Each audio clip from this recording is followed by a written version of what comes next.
Thomas and the Circus. The engines were very excited. The circus was coming to the island of Sodor. Percy was looking forward to seeing the clever dancing horses. James couldn't wait to see the funny clowns with their big shoes and bright red noses. And Thomas, he just wanted to see the big top tent go up.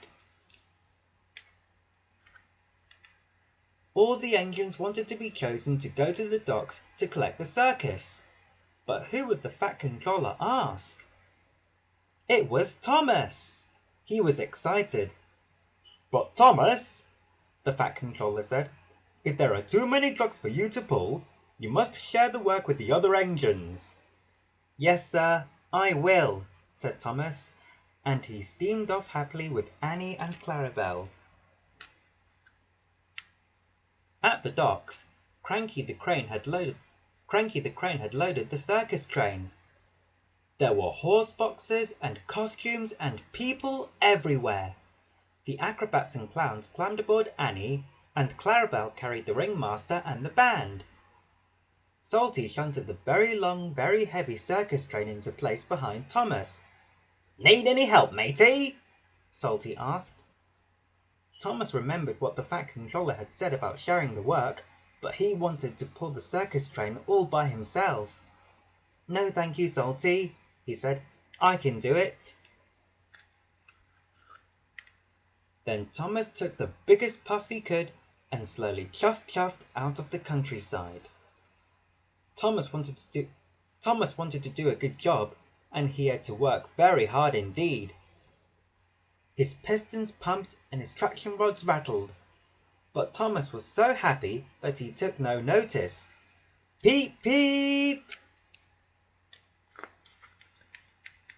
When Thomas pulled the circus train through Marin Station, he got a lovely surprise. The platforms were full of people waving and cheering.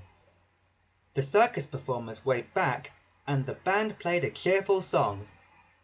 Thomas was so happy that he joined in by blowing his whistle. Peep, peep! When Thomas had to stop at the junction, children lined the bridge to wave and cheer. Peep! Thomas blew his whistle extra loudly for them. Percy chuffed alongside Thomas. He really wanted to help. "Is there anything I can take for you, Thomas?" he said. But Thomas wanted to do everything himself. He was having too much fun on his own to accept help from Percy. "No thank you, Percy," he said. "I'll do it on my own." "Oh, I see," said Percy, disappointed, as he watched Thomas chuff away.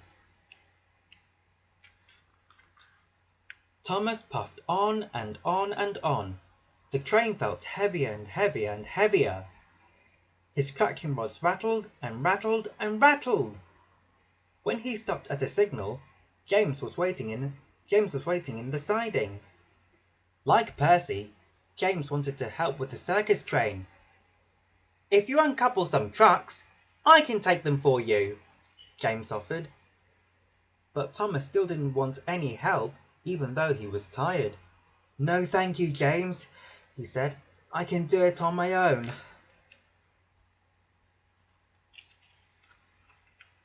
Thomas steamed off again, but the load was heavy and his axles ached. Every puff was harder and every chuff made him feel more and more tired. When Thomas passed through the next station, he didn't even have enough steam to whistle to the people waving from the platform. He couldn't manage even one single tiny toot. He was almost all out of puff. Then, out in the countryside, creak, crack! Thomas's traction rods broke, and he stopped with a jolt. He couldn't move. Thomas was very worried, and so were the circus performers. "We need to practice," said one of the clowns.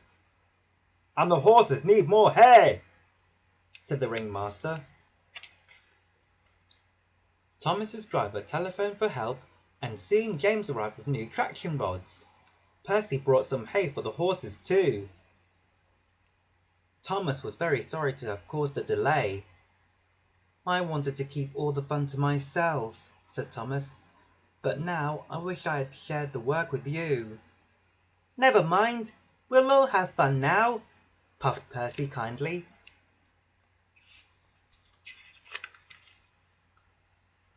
Thomas had his new traction rods fitted. Then he was uncoupled from the trucks. Percy and James took the dancing horses and the funny clowns, and Thomas took the band and the big top tent. Then the band started playing and the circus train set off again. Percy was right. Sharing the work was much more fun. Now when people waved and cheered, 3 engines blew their whistles. Later on, when the circus had been set up, the engines went to look at the big top tent. "Thank you for helping me," peeped Thomas to James and Percy. "Sharing work is good because it makes the job easier, but sharing fun with your friends is even better."